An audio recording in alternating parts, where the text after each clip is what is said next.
मेरी लड़ाई हमेशा से अपने प्रदेश को एक विकसित राज्य बनाने की लड़ाई रही। 2020 का चुनाव भी मैंने अकेले लड़ा ताकि मुख्यमंत्री नीतीश कुमार जी जिस मजबूती के साथ वो बिहार को बर्बाद कर रहे हैं वो मजबूती उनको प्रदान हो। और आज भी लोक जनशक्ति पार्टी रामविलास ने ये फैसला लिया है कि मोकामा में गोपालगंज में जो दो उपचुनाव हो रहे हैं, इन दोनों उपचुनाव में लोक जनशक्ति पार्टी रामविलास भारतीय जनता पार्टी का समर्थन करेगी। देखिए, सबसे पहले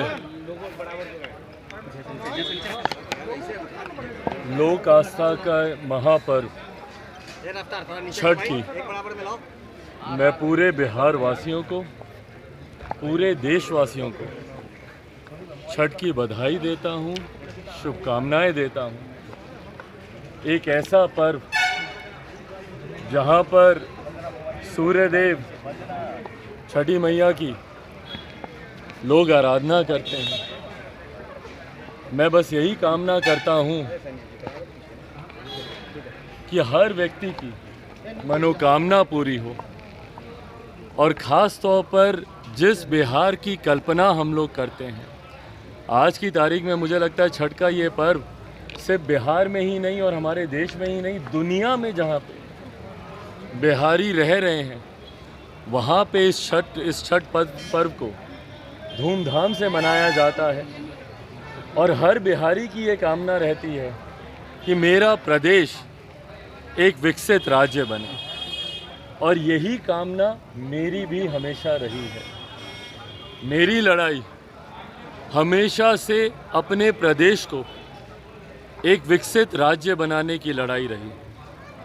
आज तक जितने निर्णय लोक जनशक्ति पार्टी रामविलास ने लिए वो इसी सोच के साथ लिए कि कैसे मेरा प्रदेश विकसित राज्य बने, बिहारियों का खोया हुआ गौरव, बिहारियों का खोया हुआ सम्मान लौटे।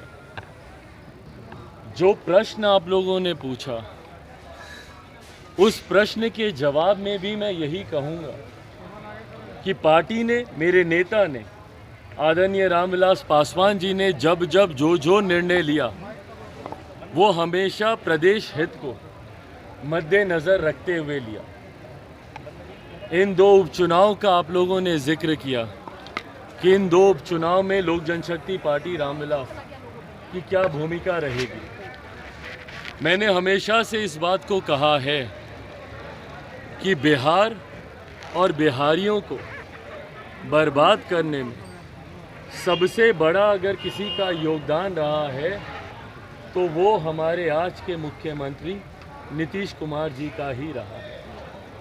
मैंने हमेशा से उनकी नीतियों का विरोध किया है क्योंकि मैं नहीं मानता कि उनके पास कोई ऐसी नीति है जो मेरे प्रदेश को एक विकसित राज्य बने। मुख्यमंत्री जी के साथ निश्चय में बिहार के विकास से जुड़ा हुआ कोई विषय नहीं। नली गली को अगर विकास माना जाए तो मैं नहीं मानता। नल जल ये बेसिक ज़रूरतें हैं जिसको गवर्नमेंट एजेंडा बनाकर कार्य करना ज़रूरी नहीं है। गवर्नमेंट एजेंडा में IT job, IT sectors, educational hub बनाना, इन तमाम तरीके की बड़ी योजनाओं को जोड़ने की ज़रूरत है। आप जा रहे हैं रोजगार को लेकर आपकी क्या नीति होगी ये आपको बताने की ज़रूरत है, जो कि मुख्यमंत्री जी के पास नहीं।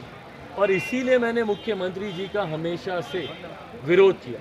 2020 का चुनाव मैंने उनके विरोध में ही लड़ा और इस बात को भी मैंने पहले से ही स्पष्ट किया था कि मुख्यमंत्री जी के साथ जाना या कोई भी ऐसा निर्णय लेना जो मुख्यमंत्री जी की ताकत को बढ़ाता है वो संभव नहीं है। माना जाए कि 2020 का चुनाव, भाई मैं स्पष्ट कर ही रहा हूँ, 2020 का चुनाव भी मैंने अकेले लड़ा ताकि मुख्यमंत्री नीतीश कुमार जी जिस मजबूती के साथ वो बिहार को बर्बाद कर रहे हैं वो मजबूती उनको प्रदान हो। और आज भी लोक जनशक्ति पार्टी रामविलास ने ये फैसला लिया है कि मोकामा में गोपालगंज में जो दो उपचुनाव हो रहे हैं, इन दोनों उपचुनाव में लोक जनशक्ति पार्टी रामविलास भारतीय जनता पार्टी का समर्थन करेगी। उनके पक्ष में हम लोग चुनाव प्रचार करेंगे और उपचुनाव में भारतीय जनता पार्टी के प्रत्याशियों की जीत सुनिश्चित हो, इसके लिए लोक जनशक्ति पार्टी रामविलास समय निर्णय लेते समय बहुत बीता है।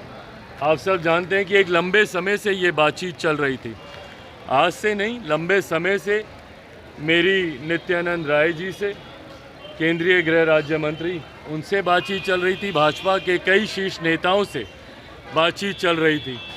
कल रात एक लंबी मुलाकात मेरी केंद्रीय गृह मंत्री आदरणीय अमित शाह जी से मेरी एक लंबी मुलाकात हुई। तमाम बिंदुओं थे जिनके ऊपर चर्चा होनी ज़रूरी थी। बहरहाल ये चर्चा अभी आने वाले समय में और जारी रहेगी।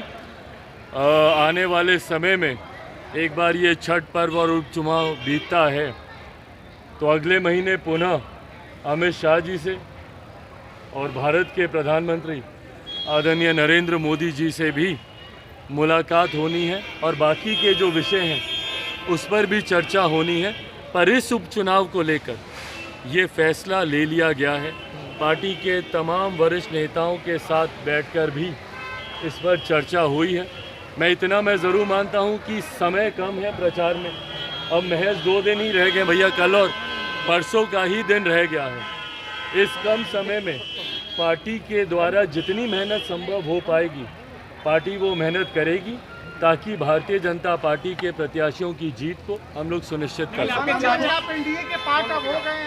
भाई मैं उपचुनाव का जिक्र कर रहा हूँ कि इस उपचुनाव में लोक जनशक्ति पार्टी ने ये फैसला लिया है कि भारतीय जनता पार्टी के पक्ष में कल मोकामा में रोड शो है आपका? भाई ये कार्यक्रम अभी बैठ के तय होगा। भाजपा के प्रदेश अध्यक्ष, हमारे प्रदेश अध्यक्ष बैठ के इस कार्यक्रम को तय करेंगे।